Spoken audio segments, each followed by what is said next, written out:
Թերթ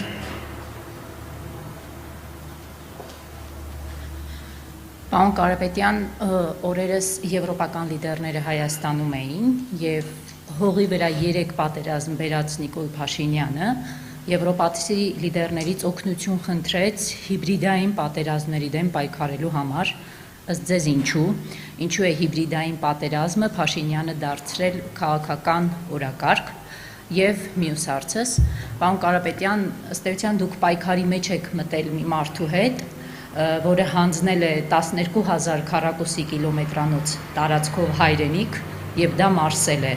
որ իմանալով, որ այդ հողը չի պահելու հազարավոր հայրենիքների ուղարկել է պատերազմի դաշտ, զոհվելու, ինքը դա էլ է մարսել, որի օրոք Ադրբեջանը Երևան քաղաքի չափ տարածք է օկուպացրել Հայաստանից, այդ մարդը դա էլ է մարսել, ըստ ձեզ կա բան, որ այդ մարդը Նիկոլ Փաշինյանը կանի ու չի մարսի։ Դե միշտ լինում է չարի վերջը։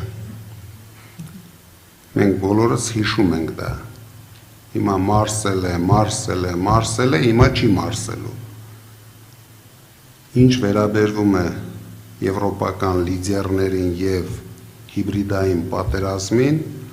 ես գտնում եմ հիբրիդային պատերազմ Հայաստանում վարում է միայն քաղաքացիական պայմանագիր կուսակցությունը իր ղեկավարի հետ, որովհետև ես չեմ տեսնում, որ ինչ որ ոչ հյուսիսից, ոչ հարավից այսօր լուրջ ազդեցություն ունեն քաղաքական անցուդարձի վրա,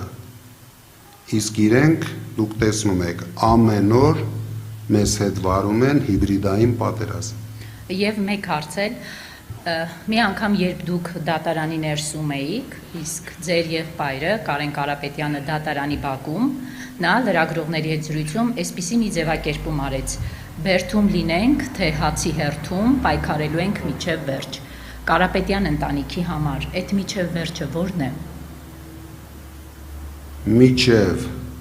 հաղթանակ, մինչև մեր ժողովուրդը բավարարված չլինի։ Շնորհակալ եմ։